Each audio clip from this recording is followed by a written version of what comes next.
हम एक बार आ गए हैं अपना यूट्यूब हब चैनल पे। जैसे कल मेरा क्लास हुआ था, कल हम पढ़े थे न्यूटन के गति के नियम और घर्षण के, न्यूटन के गति के नियम के बारे में पढ़े थे। आज हम घर्षण के बारे में पढ़ेंगे। कल हम देखे थे कि न्यूटन के गति के कितना नियम होता है, न्यूटन का नियम कब दिया था, नियम कौन सा उसका बुक में उसका नियम आया था, उसके उदाहरण, प्रथम नियम क्या है उसका उदाहरण क्या है, सेकंड नियम क्या है उसका उदाहरण क्या है, थर्ड नियम क्या है उसका उदाहरण क्या है, कौन कैसे उदाहरण के रूप में हम समझ जाएंगे कि यह न्यूटन का प्रथम नियम है, सेकंड नियम है, थर्ड नियम है। उसी प्रकार अब हम देख रहे हैं बल के प्रकार, मतलब बल कितने प्रकार का होता है। तो बल दो प्रकार का होता है, एक संतुलित बल और एक असंतुलित बल। संतुलित बल के बारे में अब हम जाने। संतुलित बल वह बल है जो बराबर तथा विपरीत होता है। संतुलित बल बराबर तथा विपरीत होता है तथा इस बल से गति में परिवर्तन नहीं होता है, लेकिन अधिक होने पर अवस्था जरूर बदल जाता है। मतलब संतुलित बल यह हुआ कि वह बल जो बराबर होता है तथा इस बल से गति में परिवर्तन नहीं होता है, लेकिन इसके अवस्था में परिवर्तन जरूर हो जाता है, तो उसे हम संतुलित बल कहते हैं। और असंतुलित बल वह बल जो असमान तथा विपरीत होता है। असंतुलित बल वह बल जो असमान तथा विपरीत होता है और वस्तु को गति प्रदान कर देता है। संतुलित बल वस्तु को गति प्रदान कर देता है, असंतुलित बल वस्तु को गति प्रदान करता है। संतुलित बल वस्तु को गति में परिवर्तन नहीं होता, लेकिन अवस्था जरूर बदल जाता है। तब हम उदाहरण देख रहे हैं, उदाहरण के साथ संतुलित बल और असंतुलित बल क्या है। यहाँ हम लोग लिख रहे हैं बल के प्रकार। बल दो प्रकार का होता है, संतुलित बल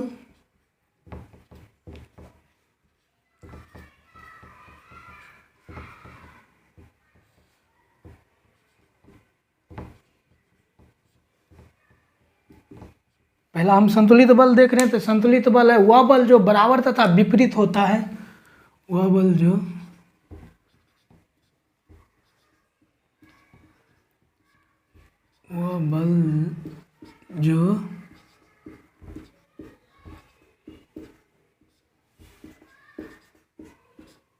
बराबर तथा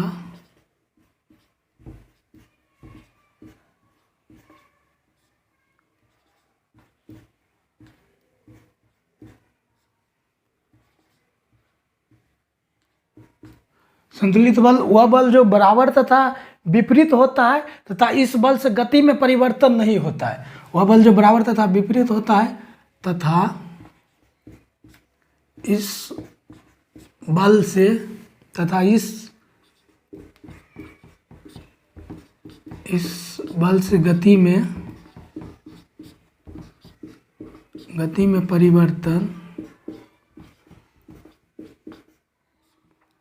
बल से गति में परिवर्तन नहीं होता।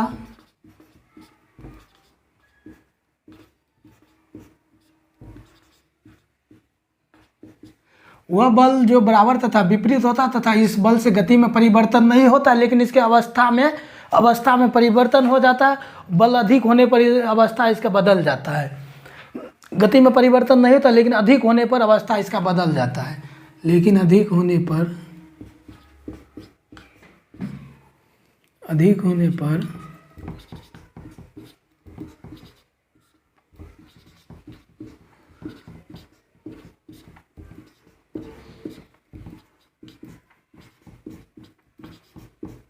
अवस्था बदल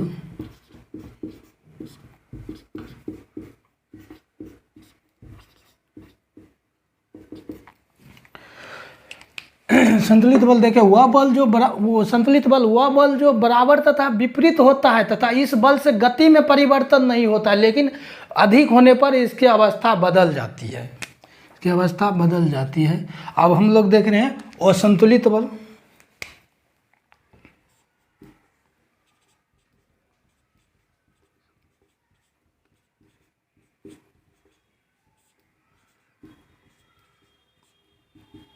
असंतुलित बल क्या है। असंतुलित बल वह बल जो असमान तथा विपरीत होता है और वस्तु को गति प्रदान करता है।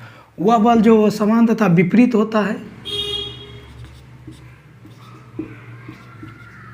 वह बल जो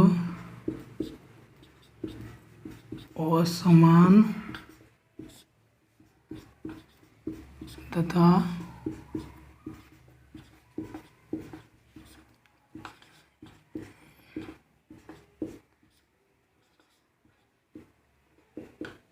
वह बल जो वो समान तथा विपरीत होता है तथा वस्तु को गति प्रदान करता है। वह बल जो असमान तथा विपरीत होता है और वस्तु को गति प्रदान करता है।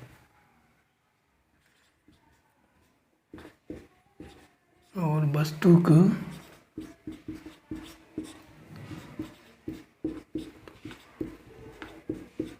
गति प्रदान करता है।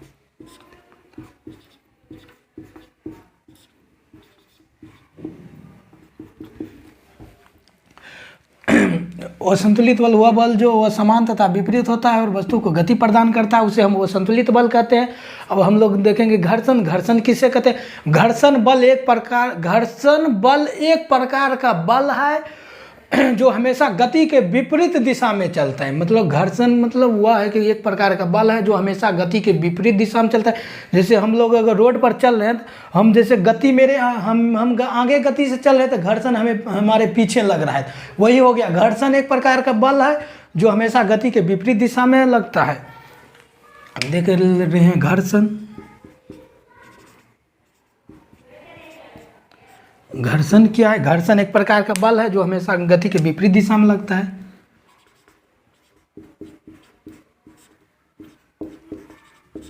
घर्षण एक प्रकार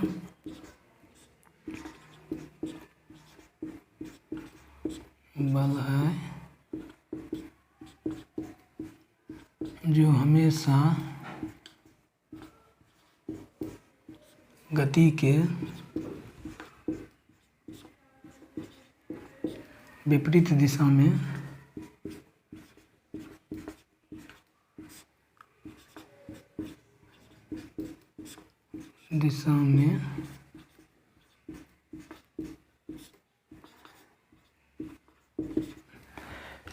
घर्षण हो गया। घर्षण एक प्रकार का बल है जो हमेशा गति के विपरीत दिशा में लगता है। जैसे हम लोग रोड पर जैसे चलते हैं तो हम लोग आगे चल रहे हैं तो घर्षण हमारे पीछे लग रहा है। तो यही हो गया कि घर्षण एक प्रकार का बल है जो हमेशा गति के विपरीत दिशा में चलता है, उसे हम घर्षण कहते हैं। घर्षण कहते हैं। घर्षण बल को क्षयकारी बल भी कहते हैं। मतलब क्वेश्चन हमें ये हमसे पूछ सकता है कि घर्षण बल को क्या कहा जाता है, तो घर्षण बल को क्षयकारी बल भी कहते हैं। इसे स्नेहक की सहायता से कम किया जाता है। मतलब अब ये पूछेगा घर्षण को किसके सहायता से कम किया जाता है, तो घर्षण को स्नेहक की सहायता से कम किया जाता है। और अब एक नेक्स्ट पॉइंट है कि स्नेहक के रूप में तेल, मोबिल, ग्रीस, ग्रेफाइट का प्रयोग किया जाता है। तो ये भी पूछ सकता है कि स्नेहक के रूप में किस किस चीज़ का प्रयोग किया जाता है, तो स्नेहक के रूप में तेल, मोबिल, ग्रेफाइट का प्रयोग किया जाता है।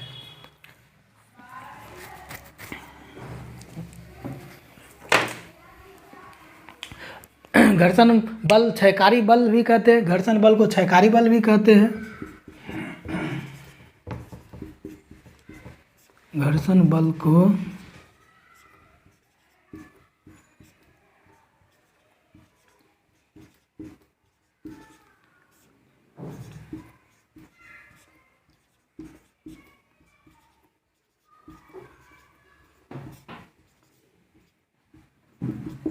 घर्षण बल को क्षयकारी बल भी कहते हैं। इसे स्नेहक की सहायता से कम किया जाता है। इसे स्नेहक की सहायता से कम किया जाता है।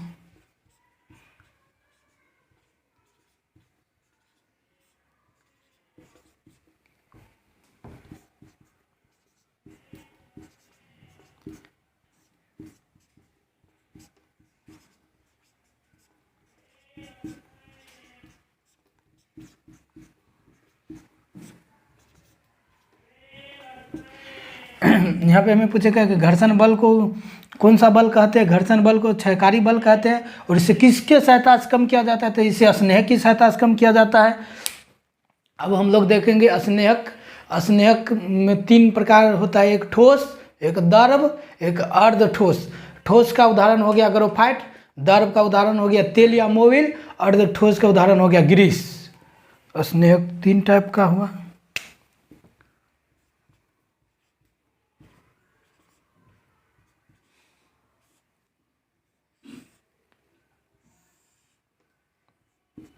पहला हो गया ठोस, दूसरा हो गया द्रव, तीसरा हो गया अर्ध ठोस।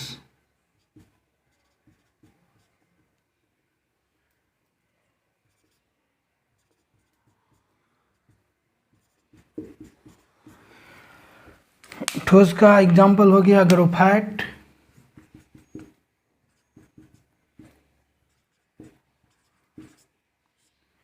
द्रव का हो गया तेल या मोबिल,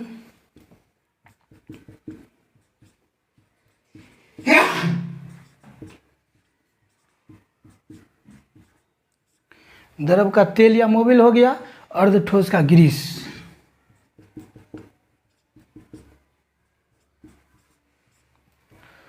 यहाँ हम लोग देख लिए स्नेहक 3 हो गया, ठोस, द्रव, अर्ध ठोस।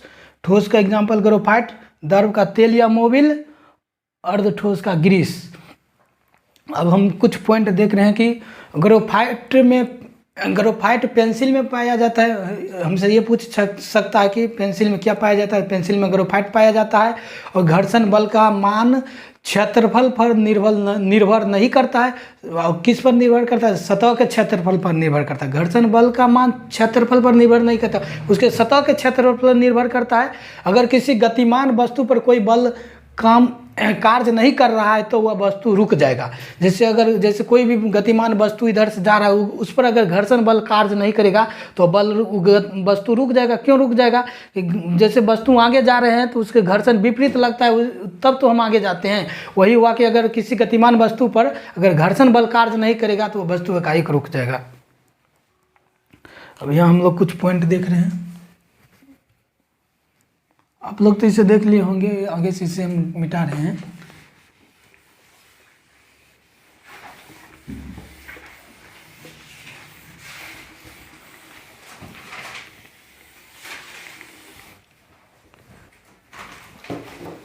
ग्रेफाइट पेंसिल में पाया जाता है।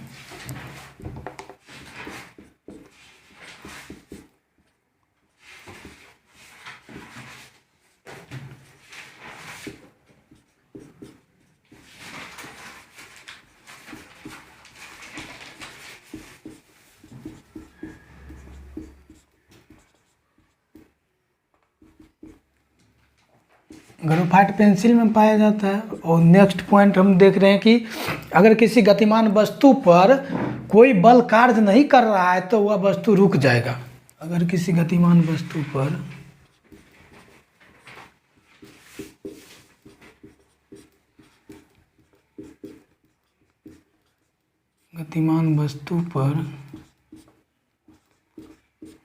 कोई बल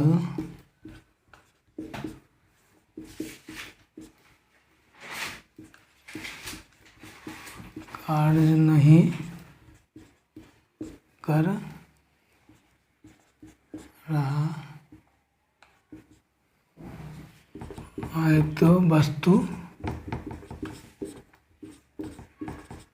रुक जाएगा। अगर किसी गतिमान वस्तु पर कोई बल कार्य नहीं कर रहा है तो वह वस्तु रुक जाएगा। अब हम लोग देख रहे हैं घर्षण के प्रकार। घर्षण कितने प्रकार का होता है? घर्षण 4 प्रकार का होता है। पहला स्थैतिक घर्षण, उसके बाद सीमांत घर्षण, उसके बाद गतिज या सर्पी घर्षण, उसके बाद लैटिनिक घर्षण। तो स्थैतिक घर्षण किससे कहते हैं? वह घर्षण बल जो किसी वस्तु पर तब कार्य करता है जब वह स्थिर अवस्था में रहता है।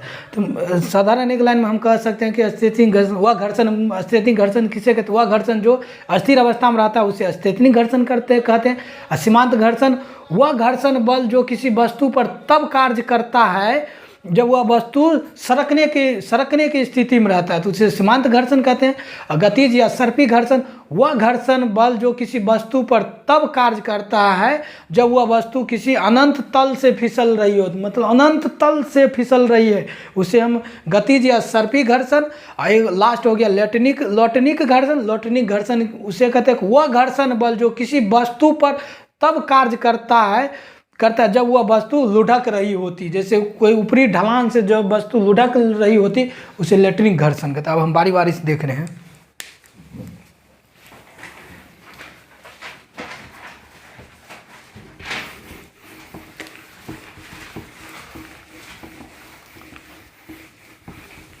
घर्षण के प्रकार।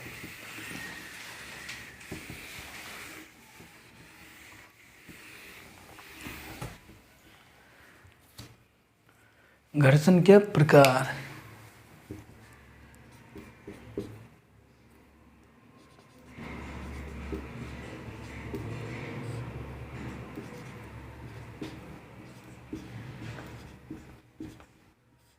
घर्षण हो गया 4 प्रकार के। घर्षण 4 प्रकार हो गया। पहला स्थैतिक घर्षण, स्थैतिक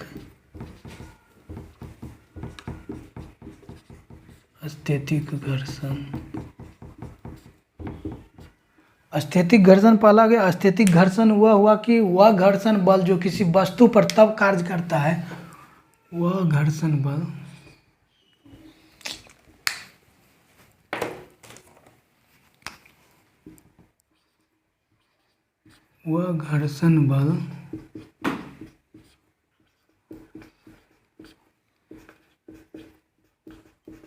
किसी वस्तु पर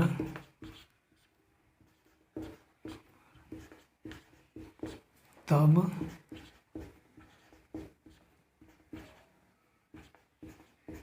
कार्य करता है। स्थैतिक घर्षण हो गया वह घर्षण बल जो किसी वस्तु पर तब कार्य करता है जब वह स्थिर अवस्था में हो।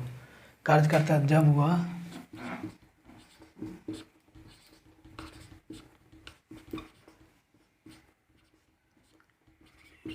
स्थिर अवस्था में।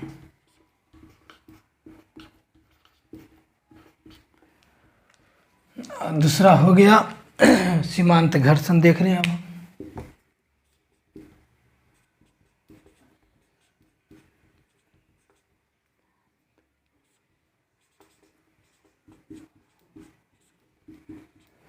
सीमांत घर्षण वह घर्षण बल जो किसी वस्तु पर तब कार्य करता है जब वह सरकने की स्थिति में हो। सीमांत घर्षण वह घर्षण बल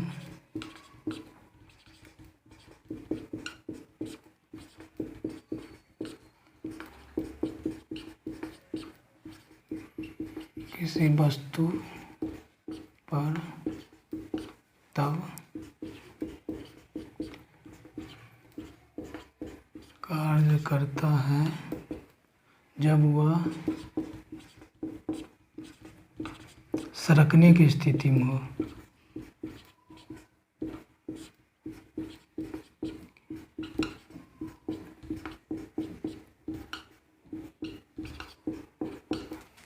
सीमांत घर्षण वह घर्षण बल जो किसी वस्तु पर तब कार्य करता है जब वह सरकने की स्थिति में हो।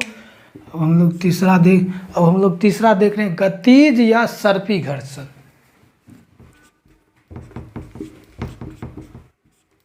गतिज या सर्पी घर्षण।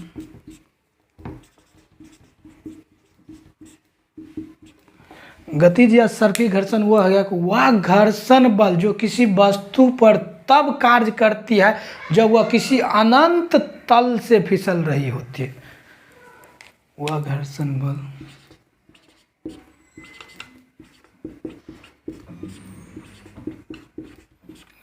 किसी वस्तु पर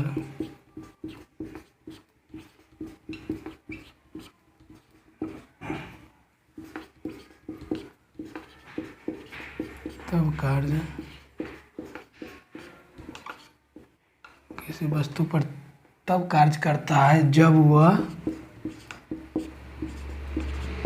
किसी अनंत तल से फिसलने की स्थिति में हो। जब किसी वस्तु पर तब कार्य करता है जब वह किसी अनंत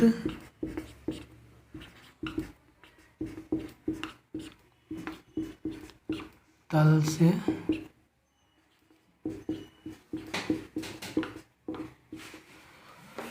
घर्षण हुआ वह घर्षण बल जो किसी वस्तु पर तब कार्य करता है जब वह किसी अनंत तल से फिसलने की स्थिति में होती है। उससे गतिज या सर्पी घर्षण हुआ। और लोटनिक घर्षण लास्ट हम देख रहे हैं। लोटनिक घर्षण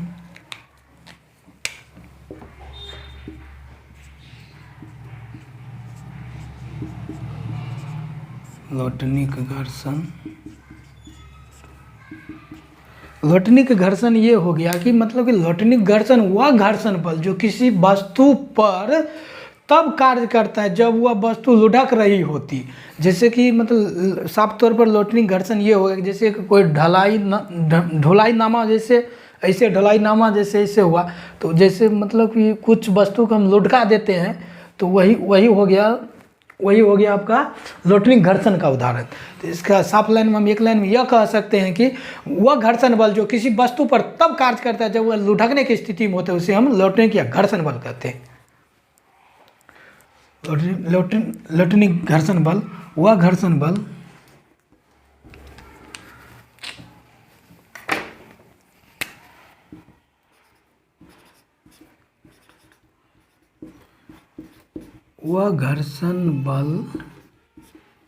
किसी वस्तु पर तब कार्य करता है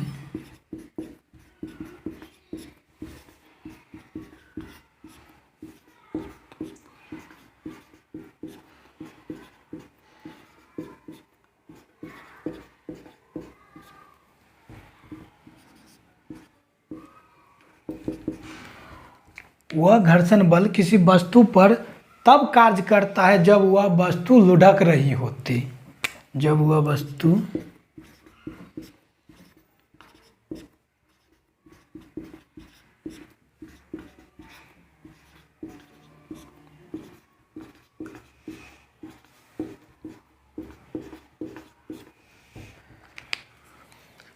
हम लोग देख लिए घर्षण के प्रकार। पहला हो गया स्थितिज घर्षण, फिर सीमांत घर्षण, फिर गतिज या सर्पी घर्षण, फिर लोटनी घर्षण, स्थितिज घर्षण देख ले। वह घर्षण मतलब साफ एक ही शॉर्टकट लाइन में हम इस तरीका से कह सकते हैं कि स्थितिज घर्षण वह घर्षण बल किसी वस्तु पर तब कार्य करता है जब अगर अस्थिर अवस्था में रहेगा तो स्थितिज घर्षण, अगर सीमांत घर्षण वह जब सरकने की स्थिति में रहेगा तो वह सीमांत घर्षण, गतिज घर्षण जो अनंत तल से अगर फिसल रही है तो वह गतिज घर्षण, और लेटनिक घर्षण वह घर्षण बल जो लुढ़कने की स्थिति में रहेगा तो उसे हम लेटनिक घर्षण बल कहते हैं। इसे आराम से अगर शॉर्टकट में भी हम देखते हैं तो आराम से में समझ सकते हैं। अब हम लोग देख रहे हैं घर्षण से लाभ और हानि। घर्षण से क्या लाभ होता है, क्या हानि होता है।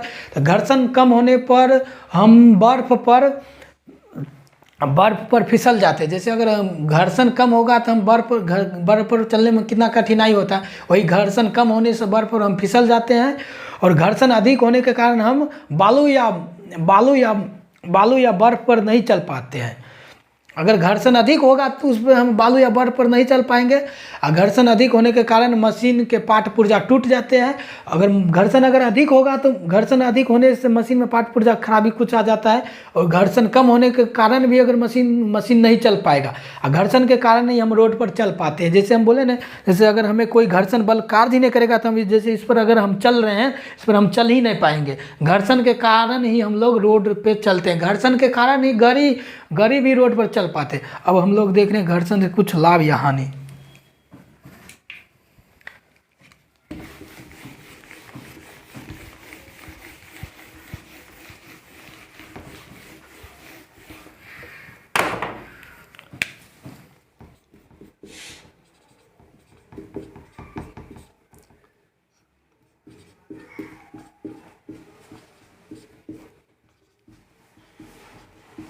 घर्षण के लाभ या हानि, हम पहला लाभ देख रहे हैं कि घर्षण के कारण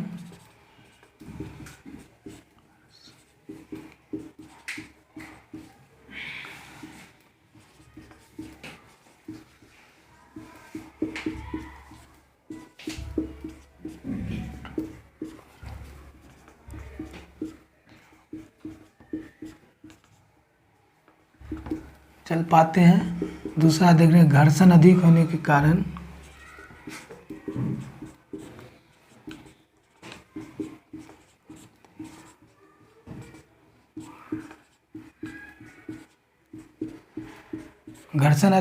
कारण मशीन का पार्ट पुर्जा टूट जाता है।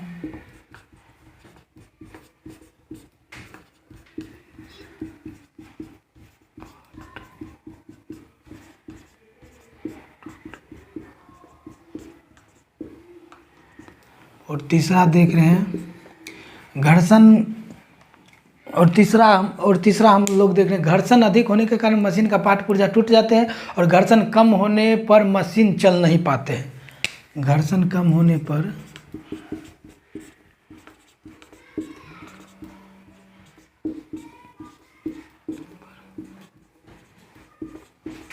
मशीन चल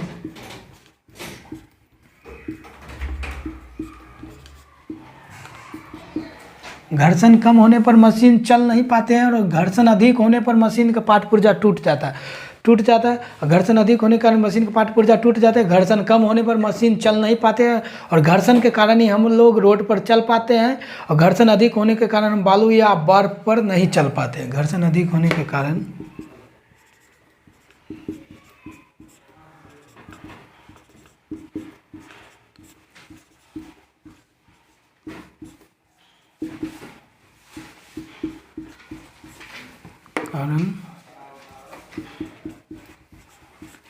बालू या बर्फ पर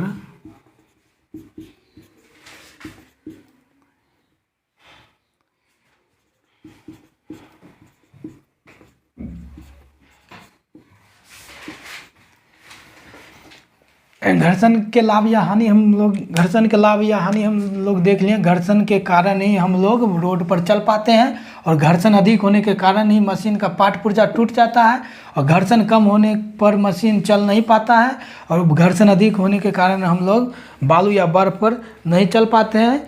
आज हम लोग देख लिए हैं बल के प्रकार। बल दो प्रकार था, संतुलित बल और संतुलित बल। घर्षण किससे कहते हैं? घर्षण बल एक प्रकार का बल था जो हमेशा गति के विपरीत दिशा में लगता है। घर्षण बल को क्षयकारी बल कहते हैं। इससे स्नेह की सहायता से कम किया जाता है। स्नेह के हम 3 देखें, ठोस, द्रव, अर्ध ठोस। उसका तीनों को उदाहरण देखें। उसके बाद हम घर्षण के प्रकार देखें। घर्षण 4 प्रकार का था, स्थैतिक घर्षण, सीमांत घर्षण, गतिज या सर्पी घर्षण, इलेक्ट्रॉनिक घर्षण। सबको उदाहरण देखें। घर्षण से लाभ या क्या हानि होता है सो हम देखें। अब मेरा ये टॉपिक खत्म हुआ। अब हम लोग देखेंगे आगे नेक्स्ट क्लास में। आज के लिए इतना ही। जय हिंद।